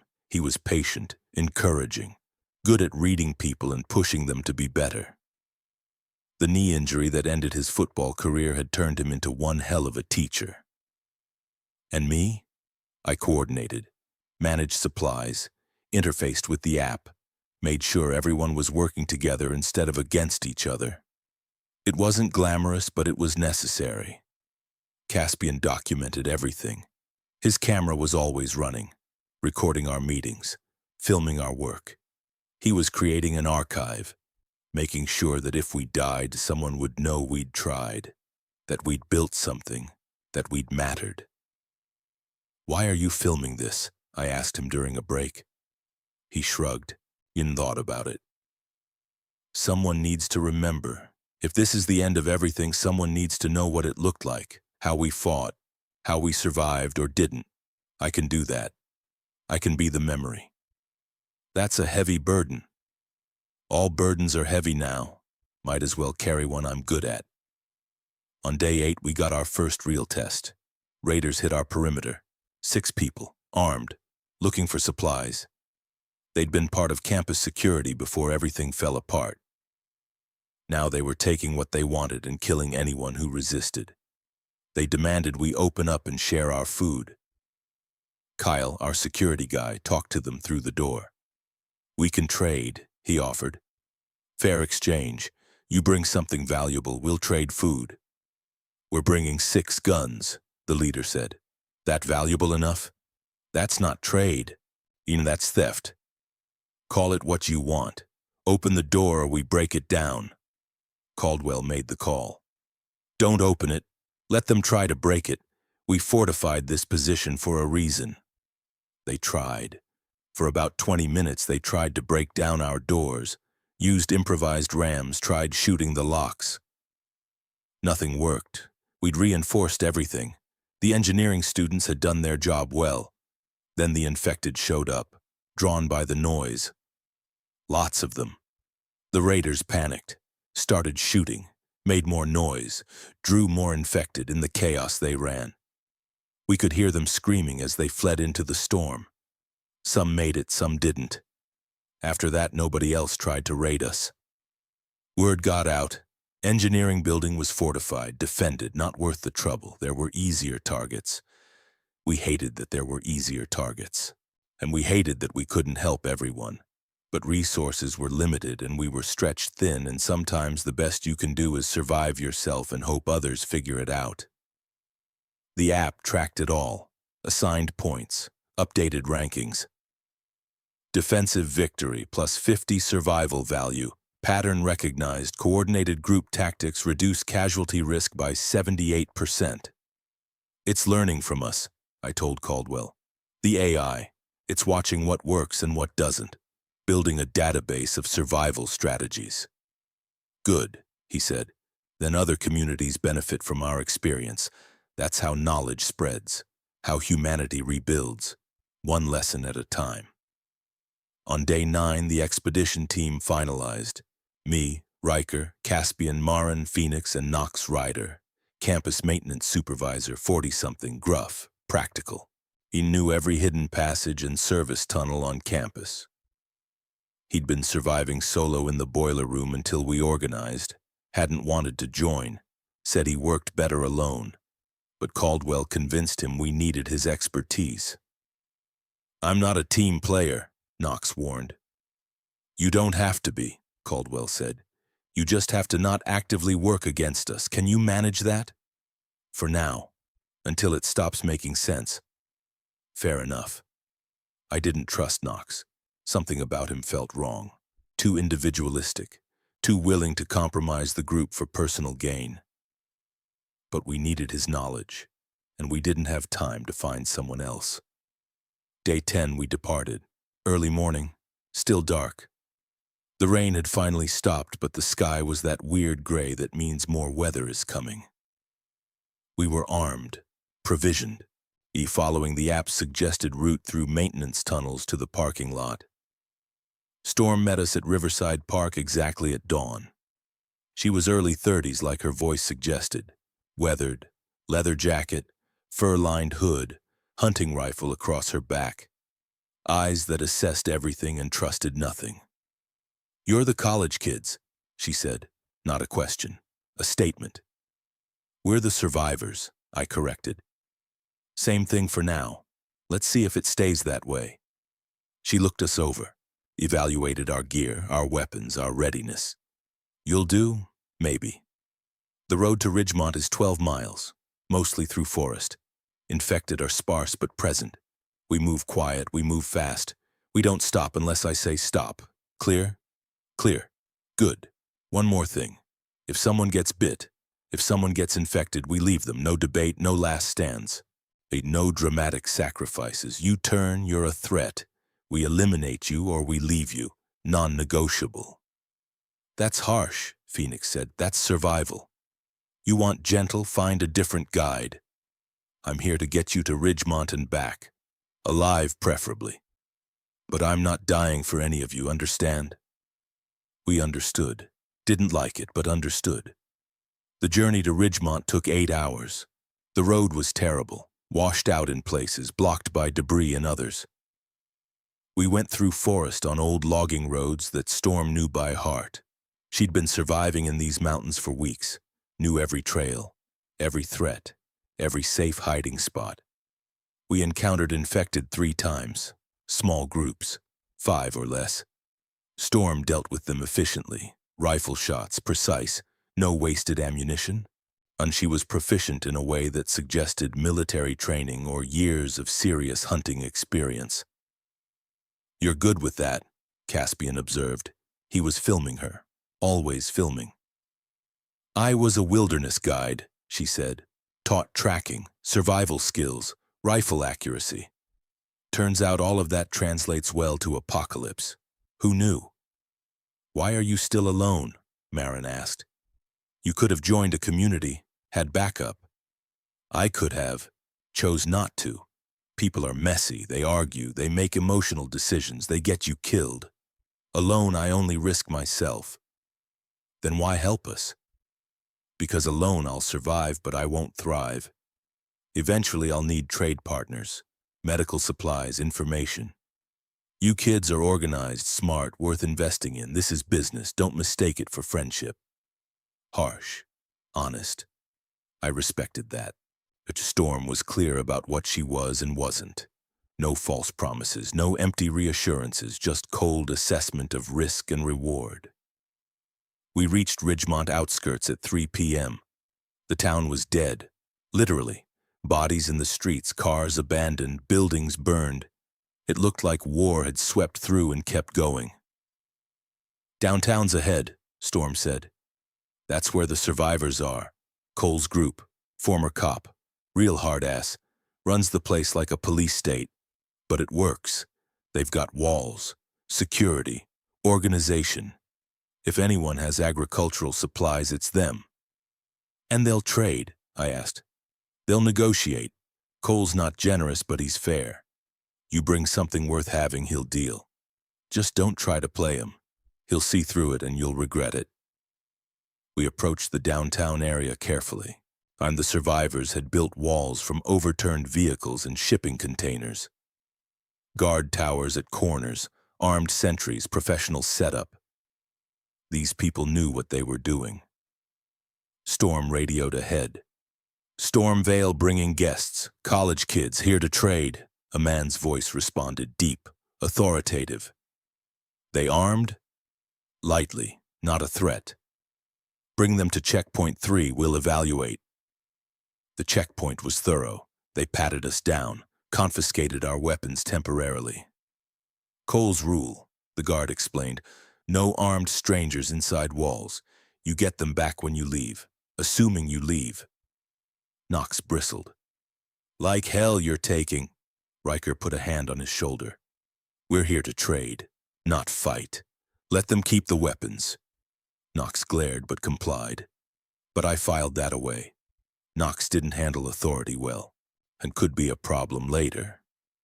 Inside the walls, Ridgemont was alive, functional.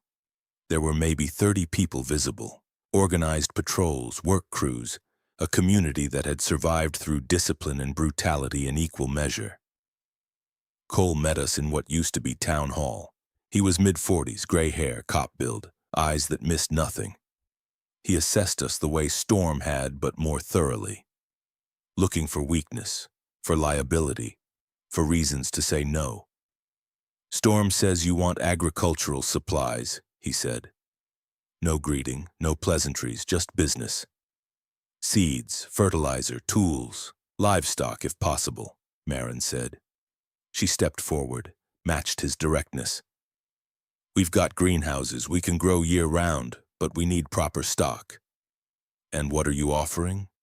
Labor, medical supplies, technical expertise. We've got engineers, pre-med students, people with skills you might need. I've got people with skills. Not as many as you used to. How many have you lost? Cole's jaw tightened. Enough. We can help with that. We've got medical knowledge. Phoenix here is pre-med. She can teach your people field medicine. Increase your survival rate. He looked at Phoenix. You know what you're doing? I'm learning. Fast, but yeah. I can teach basic trauma care, infection management, how to keep people alive when resources are limited. That's worth something, he admitted. What else? The negotiation took an hour. Back and forth. What we had, what they needed, what they'd trade. Cole drove a hard bargain. Wanted half our medical supplies, all our solar chargers, our maintenance truck. The truck's our transportation, I said. We need it to get back. Then walk. I'm offering you food production. That's worth more than convenience. We almost walked, almost said forget it and took our chances elsewhere. But Marin intervened. Labor exchange, she said. We work for you. 1 week. Help fortify your walls. Clear infected from perimeter, do repairs. At the end, you give us what we need. We keep our truck, half our medicine. Deal? Cole considered. You're not soft college kids, are you? We're survivors, Marin said. Same as you. Just younger. 1 week. You work hard. You fight when needed. You earn what you take. At the end, we'll see about supplies, but no promises. You don't perform, you get nothing. It was the best we'd get. We knew it. He knew it. Deal, I said. We spent the next 7 days learning what survival really looked like. Ridgemont had made it through being ruthless. They'd raided neighboring communities early on, taken supplies, left people to fend for themselves. It had kept them alive but made them enemies. We did what we had to, Cole said when I asked about it. I'm not proud, but I'm alive, My people are alive, that's what matters. The work was brutal. Building walls, clearing infected, long hours in cold rain, but we learned. We learned how to really fortify a position, how to coordinate defense, how to make hard choices. On day 3 of our labor, we faced our biggest test. An infected horde attacked Ridgemont. Over 200 of them, drawn by noise and lights and the concentration of humans. Cole had been expecting it, had prepared for it. He put us on the walls and told us to fight or die. We fought. The battle lasted 4 hours. We used everything.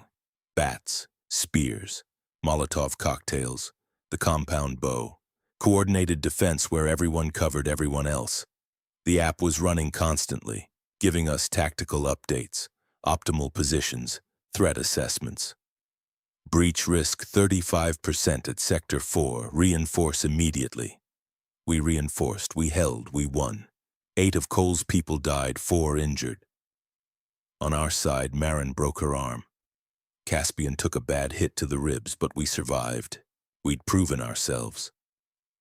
After that, Cole treated us differently, with respect. We'd earned it in blood. You kids fought well, he said. Better than I expected. Here's your supplies. He gave us everything we'd asked for and more. Seeds, fertilizer, 4 chickens, 2 goats, agricultural tools. Enough to make the greenhouse viable for years. Why the extra? I asked. Ian, because you fought beside us, because you could have run and didn't. That means something. Also, he pulled me aside. Take Storm with you. Make her part of your community. She's stubborn but capable. And she's been alone too long. Alone makes you hard. Community makes you human. She needs that. So do you. Storm had been listening. I didn't agree to that. I'm not asking, Cole said. I'm telling. You've been playing Mountain Hermit long enough. Time to join civilization, such as it is. To my surprise, Storm didn't argue, just shrugged. Might get boring out here anyway. Fine. I'll try your college commune, but I'm keeping my rifle. Nobody's asking you to give it up. We left Ridgemont on good terms. Trade relationship established, allies in a region where allies were rare. The journey back should have been triumphant. We had everything we needed. We'd survived combat, we'd proven ourselves. Then the raiders ambushed us, same group that had tried to raid our campus. They'd been waiting, watching. They hit us in a narrow section of road where we couldn't maneuver. 8 of them, armed, organized. They'd learned from their first failure. Supplies out of the truck, the leader said, now, or everyone dies. We were outgunned, outpositioned. Storm looked at me. Her expression said what her mouth didn't. We couldn't win this fight. We had to surrender or die. Take the supplies, I said, just let us go. They took everything, seeds, tools, livestock, all of it. They also took our boots just to be cruel, left us barefoot on the road, 20 miles from campus, 2 of us injured. The app's survival estimate plummeted. Survival estimate 8 hours. He'd recommend immediate shelter and resource acquisition. We had neither. Knox, I said, you know these woods, how do we get back? Knox wasn't there. He'd run during the ambush, vanished into the forest, survival instinct overriding group loyalty. Later we'd learn he joined the raiders, traded our location for acceptance into their group. He chose wrong and we paid for it. The walk back took 4 days. We had no food, no water except what we could find in streams. Marin's broken arm got infected. Caspian's ribs got worse. We were slowly dying and the app tracked every horrible minute of it. Survival estimate 4 hours. Survival estimate 2 hours. Survival estimate 47 minutes. But we kept moving. Storm guided us, found us shelter, showed us how to find food in the forest. We ate roots, berries, anything edible. And it wasn't enough, but it kept us alive. When we finally stumbled back through campus gates, we were barefoot, starving and empty-handed. The community gathered around us, silent, processing what our failure meant. No seeds, no livestock, no supplies. We'd gambled and lost, and now everyone would pay the price. "I'm sorry," I said to Caldwell. "I'm so sorry." "You're alive," he said. "That matters more than supplies. We needed those supplies to survive winter. Then we'll find another way. We always find another way." But I could see in his eyes he was calculating how long we'd last, what our options were, whether this community would survive to see spring. The app updated. Mission failed. Ridgemont expedition. Survival value -200.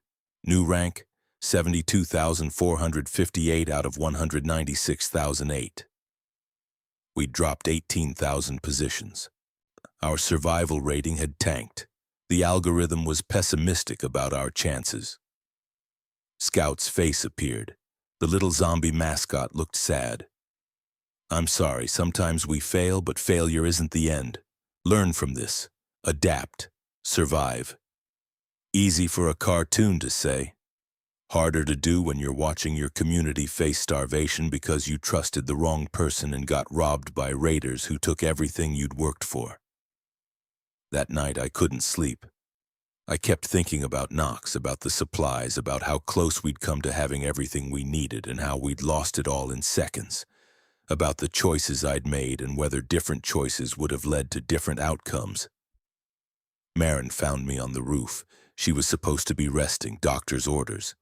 But Marin didn't rest when she was angry, and she was very angry. "And we take it back," she said. "What?" "Our supplies from the raiders, we know where they are, we have the numbers, we go in, we take our stuff back, we make them pay." "That's crazy, we'd have to assault their position, people would die." "People will die if we don't. Winter's coming, we've got food for maybe 20 days, then what? We starve slowly or we fight for what's ours. That's not how we do things, we're not raiders. No, we're survivors. And survivors do what it takes. The raiders took from us, we take back. That's not being raiders, that's being practical." I wanted to argue, to say there had to be another way. But I couldn't think of one. We needed those supplies. Without them, we wouldn't last winter. With them, we had a chance. "I'll talk to Caldwell," I said. "Don't talk. Decide. You're part of leadership now. You act like it." She left. I sat there processing what she'd said, what it meant. We'd survived this long by being defensive, by avoiding unnecessary violence, by trying to maintain our humanity. Now she was asking us to go on offense, to deliberately attack other humans, to become the thing we'd been trying not to become. But she was right. We needed those supplies, and if we didn't get them, we'd die. Simple math, simple choice. Sometimes survival requires becoming something you don't want to be. I talked to Caldwell. He listened, thought, calculated risks. "How many people do we risk?" he asked. 12, maybe 15. Enough to overwhelm them, but not so many we leave campus undefended. Success probability? Unknown. Depends on their defenses, but we've got the element of surprise. They think we're beaten, yet we're not. And if we fail, then we're no worse off than we are now, except we'll have tried.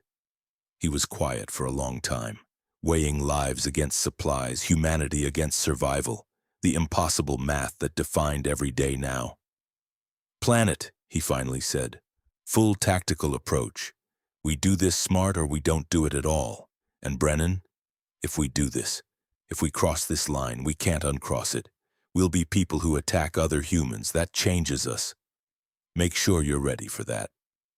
I wasn't sure I was ready, but I was sure we didn't have a choice. We spent 2 days planning, scouting. Caspian used his drone to map the raiders' position. Industrial park 7 miles from campus. They'd fortified it, but not well. They were confident, comfortable. That would be their mistake. The assault team formed, 12 of us. Best fighters, most experienced, armed with everything we had.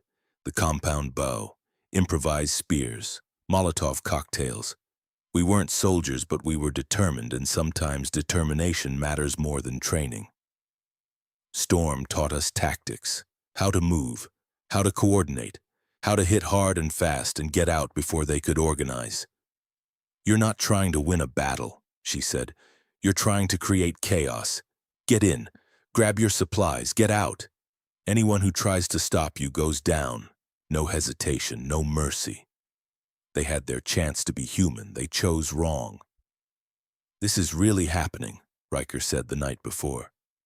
"We're really going to attack other people." "They attacked us first," I reminded him. "Took everything we'd earned, left us to die." "I know. Doesn't make it feel better." "It's not supposed to feel better. John, it's supposed to feel necessary. Because it is." We hit them pre-dawn, used fire to create chaos, Molotov cocktails thrown at their fuel storage. The explosion was massive, bigger than expected. The whole compound lit up like a small sun.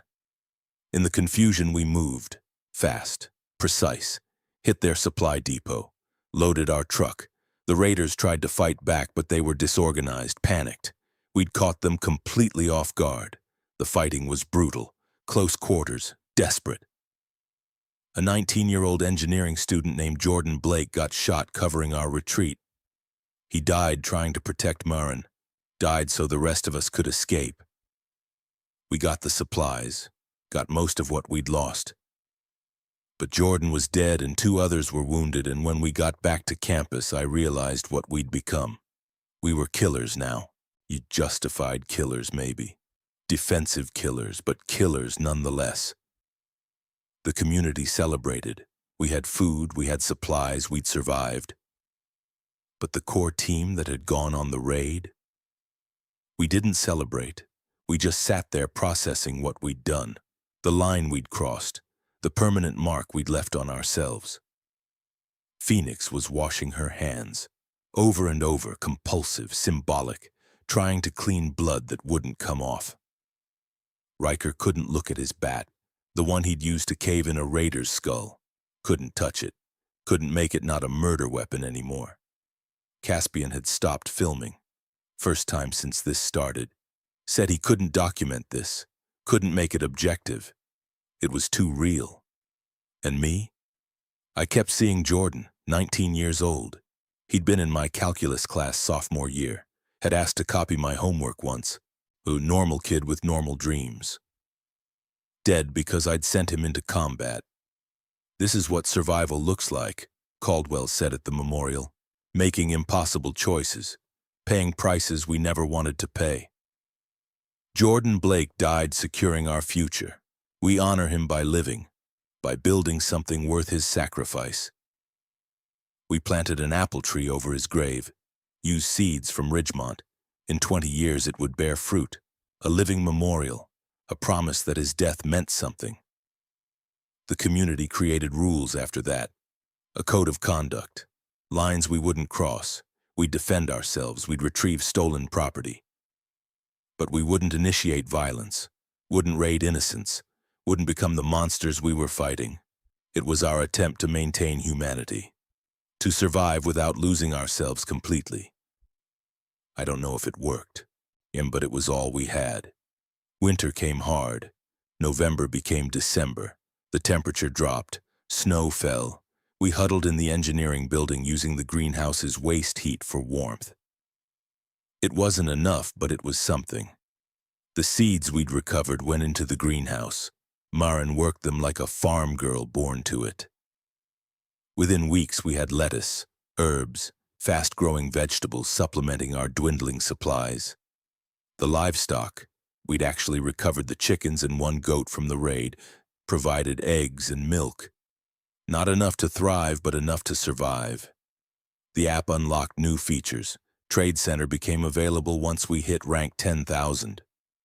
Suddenly we could coordinate with other communities, barter goods, share information. The survivors were building a network, a post-collapse economy. Civilization starting to rebuild one trade at a time. Storm integrated into the community. Grudgingly at first, she taught wilderness survival, hunting, tracking, made us more capable, more independent, and slowly, reluctantly, she became one of us. Part of the team, family. December became January. We'd survived 2 months. The infected numbers were dropping. The virus was burning out. No new hosts meant no new infected. Basic epidemiology working in our favor. The apocalypse was ending not with a bang, but with gradual attrition. Other survivor communities were doing the same thing we were. Building, trading, surviving. The app showed us there were hundreds of viable communities, thousands of survivors. Humanity hadn't died, it had just reorganized. By February, we'd established trade routes with 9 other communities. Irregular exchanges, surplus greenhouse production for ammunition, fuel, medical supplies. We were becoming a regional trade hub, important, valuable, safe. Campus population grew to 68, some from merged smaller groups, some refugees from failed communities, some survivors who'd been alone and decided they'd rather die with others than live without them. Life began to feel almost normal. We had routines, structure, problems that weren't life and death every single day. Politics, relationships, normal human drama. It was messy and frustrating and wonderful because it meant we were alive enough to care about things beyond survival. Haven Brooks, the theater major who'd been hiding in 3F, started performing again. Comedy, dark humor about the apocalypse. People laughed, real laughter, and the kind that comes from relief and joy and being alive against the odds. And then spring arrived. March brought thaw. The snow melted, temperatures rose, and in the greenhouse, Marin's crops exploded. Tomatoes, carrots, potatoes. Real food grown by our hands from seeds we'd fought for and people had died for and now were nourishing us.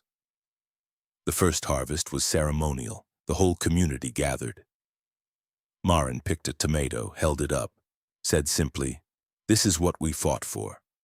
We ate, we celebrated, we remembered everyone who hadn't made it, and we looked forward to tomorrow because tomorrow had become possible again. The app updated one final time. Congratulations, New Haven community. You've exceeded survival expectations. Initial assessment, 6 hours survival time. Current status, indefinite sustainability achieved. Your success rate will help others survive. Scout appeared, the little zombie mascot that had been with us since the beginning. I'm so proud of you all. You did it. You survived together. 90 days since the outbreak began. 90 days since my phone told me I had 6 hours to live. I thought it was wrong. It was. But not in the way I'd expected. We didn't survive because we were strong or smart or prepared. We survived because we chose each other. Every time, despite the cost, despite the pain, despite everything. That's the story. That's what I need you to understand. If you're listening to this in your own crisis, your own collapse, your own end of the world, remember, you're not alone. Find your people, build your community, make impossible choices, live with them, keep building, one step at a time. And that's how we survived. That's how you will too. This is Brennan Thorne, New Haven Community, Hudson Valley, New York, day 90 of the new world. We're still here. We're still building. We're still surviving. And tomorrow we'll do it again, because that's what humans do. We survive, we adapt, we rebuild. Together. The world ended, we didn't, and that's enough.